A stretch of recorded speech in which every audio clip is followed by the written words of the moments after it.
Hello everyone, आप सभी का हमारे एचके अकेडमी चैनल में बहुत बहुत स्वागत है। और आज हम बात करने वाले हैं प्रदेशों के प्रकार के बारे में, या फिर टाइप ऑफ रीजन, या फिर क्या है आपका एक जो प्रदेश है उसको हम कितने प्रकार से या कितने भागों में विभाजित कर सकते हैं। तो सबसे पहले यहाँ पे एक टर्म आती है प्रदेश या फिर एक रीजन। क्या होता है? तो रीजन क्या है? एक ऐसा क्षेत्र या फिर एक ऐसा भौगोलिक क्षेत्र जिसमें क्या है अपनी एक विशिष्ट विशेषता पाई जाती है, जो विशेषता उसे दूसरे जो रीजन है यानी आपके दूसरे जो प्रदेश है इससे क्या बनाता है, इसको विशेष बनाता है या इससे अलग बनाता है। और यह इस क्षेत्र से सेवा लेता भी है और दूसरे क्षेत्र को सेवा देता भी है। तो ये क्या है? आपका प्रदेश है। अब इसमें हम देखते हैं टाइप ऑफ रीजन या फिर प्रदेश के कितने प्रकार हैं। तो सबसे पहले हम देख रहे हैं यहाँ पर लक्षण के आधार पर, या फिर क्या है according to characteristics of a region, यानी रीजन के आधार, प्रदेशों के लक्षण के आधार पर और उसके लक्षण कार्यों के आधार पर हम कितने भागों में प्रदेश को क्या है विभाजित करते हैं। सबसे पहले आता है आपका प्राकृतिक प्रदेश। अब प्राकृतिक प्रदेश क्या होता है? जैसे आप लोग इसके नाम से भी जानते हो, क्या है ये? Natural reason. नेचुरल रीजन क्या हो गया? जिसमें क्या है आपके मानव की या फिर ह्यूमन की कोई भी क्या है एक्टिविटी नहीं होती है, तो उसको क्या कहा जाता है? प्राकृतिक प्रदेश कहा जाता है। यानी क्या है?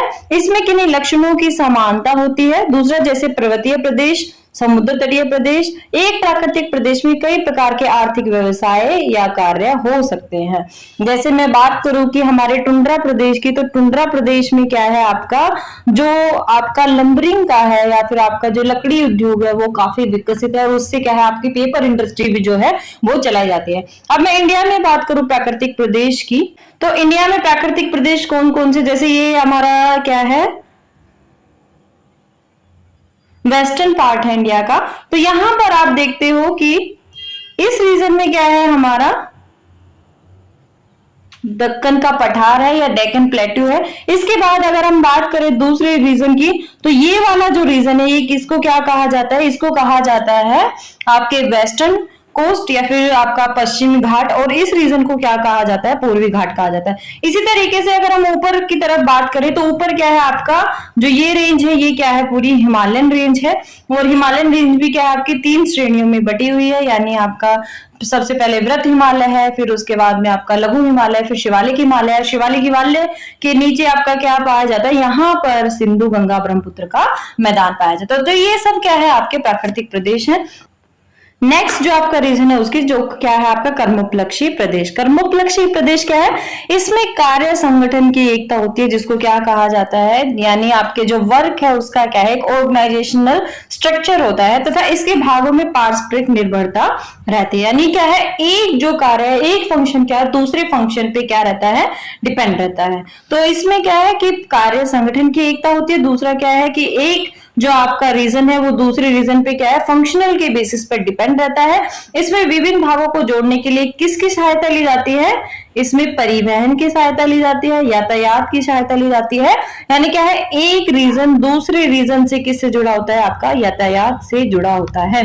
इसके बाद जैसे इसमें अगर मैं बात करूं कि कौन कौन से आपके रीजन आ जाते हैं, तो इसमें जैसे आपका दामोदर घाटी आ जाता है, गंगा बेसिन आ जाता है, या कोई बाजार प्रदेश आ जाता है। तो ये सब क्या है आपके कर्मोपलक्षी प्रदेश है, जिसमें क्या है कार्य संगठन की एकता होती है और एक दूसरे से जुड़े होते हैं, एक दूसरे पर निर्भर होते हैं, डिपेंड रहते हैं, और क्या है ट्रांसपोर्टेशन के माध्यम से ये क्या है एक दूसरे से अच्छे से बंधे होते हैं या एक दूसरे से जुड़े होते हैं। और इसमें इस बात का ध्यान दिया जाता है कि प्रदेश किस प्रकार से संगठित है, और इसमें क्या देखा जाता है मेनली कर्मोपलक्षी प्रदेश में कि कौन सी ऐसी कैरेक्टरिस्टिक्स है जिसकी बेसिस पर क्या है ये जो रीजन है वो एक दूसरे से जुड़े हुए हैं, और यह अप्राकृतिक प्रदेशों के क्या होता है? विपरीत होता है। नेक्स्ट हम बात करते हैं जिसमें हम देखेंगे क्या है आपका प्रदेशों के लक्षण कार्यों के आधार पर। जो तीसरा टाइप है वो क्या है? सामान्य प्रदेश, या फिर इसको क्या कहते हैं? जातीय प्रदेश भी इसको कहा जाता है। अब इसमें किसी विशेष प्रकार के प्रतिरूप, यानी इसमें हम क्या देखते हैं? पैटर्न देखते हैं। दूसरा क्या है, यानी लक्षणों की पुनरावृत्ति होती है, यानी एक कैरेक्टरिस्टिक्स क्या है जो इसमें है वो दूसरे रीजन में भी पाई जाती है, यानी ए रीजन में जो कैरेक्टरिस्टिक्स है वो आपकी बी रीजन में भी पाई जाती है। तो इस प्रकार के प्रदेश पृथ्वी तल पर जगह जगह पर होते हैं। यानी आप अगर देखोगे, मैं अगर बात करूं आपसे कि विश्व के हमारे जो समृद्ध या फिर घास स्थल जो है उसकी अगर बात करें, जैसे और जो क्या है आपके बड़े विश्व के अन्न के भंडार है, तो जैसे आप देखोगे अफ्रीका में कौन से आपके वेल्स है, ऑस्ट्रेलिया में डाउन्स है, उसके बाद अर्जेंटीना में पंपास है, तो ये सब क्या है, इनमें एक जैसी कैरेक्टरिस्टिक्स पाई जाती है। इसी तरीके से मैं बात करूं जो आपका क्या है भूमध्य सागरीय जलवायु प्रदेश है, ये भी क्या है आपके छोटे छोटे रीजन्स में पूरे वर्ल्ड में पाया जाता है, तो ये क्या कहलाते हैं, जातीय प्रदेश या फिर सामान्य प्रदेश कहलाते हैं। नेक्स्ट आता है आपका विशिष्ट प्रदेश। विशिष्ट प्रदेश क्या है कि जिसमें क्या है एक ही कैरेक्टरिस्टिक्स एक ही जगह पर कहीं पे मिलेगी, यानी एक ऐसा प्रदेश जिसका नाम, आकार, आकृति, संरचना, प्रतिरूप द्वारा उसकी एक ही पहचान हो। ये ध्यान रखना है कि दोनों में डिफरेंस क्या है कि इसमें तो क्या होती है कि लक्षणों की पुनरावृत्ति होती है, दूसरा क्या है कि एक प्रकार की विशेषता वो विश्व के अन्य भागों में भी मिल सकती है, जैसे भूमध्य सागरीय जलवायु प्रदेश है, जैसे हमारे विश्व के खाद्यान्न वाले प्रदेश हैं, ये सारे, और हमारे जो क्या है घास स्थल है विश्व के, तो वो हर कहीं अलग अलग जगह पर अलग अलग नामों से जाने जाते हैं, लेकिन एक जैसी कैरेक्टरिस्टिक्स उनमें मिलती हैं।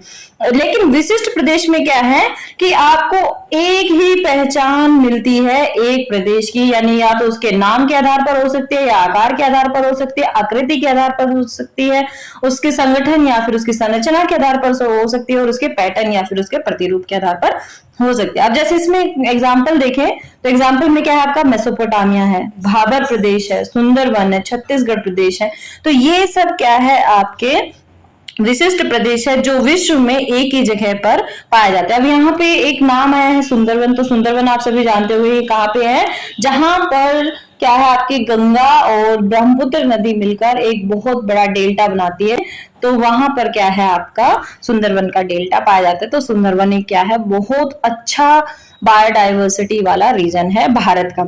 उसके बाद आपका भाबर प्रदेश। भाबर प्रदेश कौन सा है, अगर मैं भाबर रीजन की बात करूं तो सबसे पहले क्या आता है आपका माउंटेनियस रीजन आता है।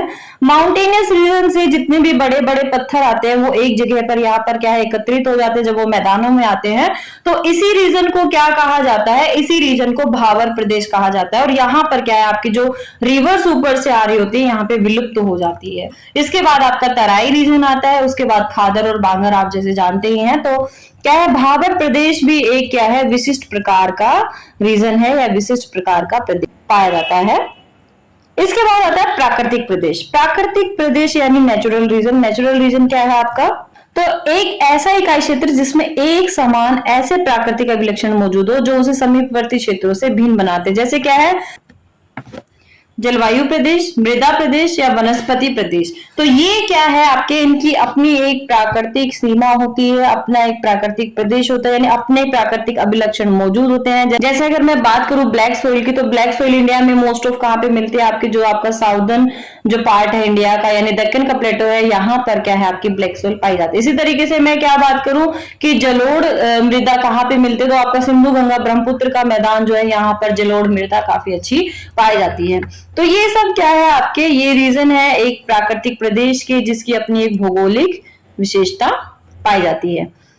नेक्स्ट भौगोलिक प्रदेश क्या है, एक ऐसा इकाई क्षेत्र जिसमें प्राकृतिक एवं सांस्कृतिक दोनों प्रकार के अभिलक्षणों की समानता होती है। भौगोलिक प्रदेश क्या है, ज्योग्राफिकल जो आपके रीजन है वो क्या होते हैं, उसमें प्राकृतिक और सांस्कृतिक दोनों प्रकार की विशेषताएं पाई जाती है, जैसे मृदा प्रदेश, शैलिक प्रदेश, वन, घास स्थल, मरुस्थल, टुंड्रा प्रदेश आदि। मार्ग संगम प्रदेश वह प्रदेश जिसका संगठन किसी एक मार्ग संगम केंद्र पर परिवहन और यातायात के प्रतिरूप द्वारा बना हो, उसको क्या कहा जाता है, मार्ग संगम प्रदेश कहा जाता है। यानी क्या है जब आपका ट्रांसपोर्टेशन क्या है एक रोड दूसरे रोड से आके मिल रहा हो, यानी दो मेजर रोड आपस में आकर मिल रहे हो, तो उसको क्या कहा जाता है, मार्ग संगम प्रदेश कहा जाता है। उसके बाद आ जाता है आपका नगर प्रदेश। किसी बड़े नगर के चारों ओर जितना क्षेत्र कर्मोपलक्षी संबंधों के द्वारा उप महानगर से जुड़ा होता है तो उस नगर के द्वारा प्रभावित होता है, तो उसको क्या कहा जाता है, नगर प्रदेश कहा जाता है। जैसे अगर मैं बात करूं दिल्ली की, तो दिल्ली के आप सभी जानते हैं दिल्ली है और प्लस दिल्ली एनसीआर है। तो दिल्ली का जो प्रभाव है या दिल्ली का जो इसके ऊपर एनसीआर के ऊपर जो कैरेक्टरिस्टिक इसकी देखने को मिलती है वो क्या है, इसके ऊपर काफी ज्यादा हावी होती है, यानी एनसीआर रीजन पर दिल्ली की सारी कैरेक्टरिस्टिक्स आपको देखने को मिलेगी। तो जहां तक दिल्ली का क्या है प्रभाव एनसीआर पर है, उसको क्या कहा जाता है, महानगरीय प्रदेश कहा जाता है। तो यानी क्या है, इसमें क्या होता है आपका मेन सिटी या फिर मेट्रोपॉलिटन एरिया, दूसरा क्या है आपका सैटेलाइट टाउन्स, तीसरा क्या है आपका जो अमलैंड एरिया है यानी इसका प्रभावित जो क्षेत्र है वहां तक क्या है आपका क्या मिलता है, महानगरीय प्रदेश पाया जाता है।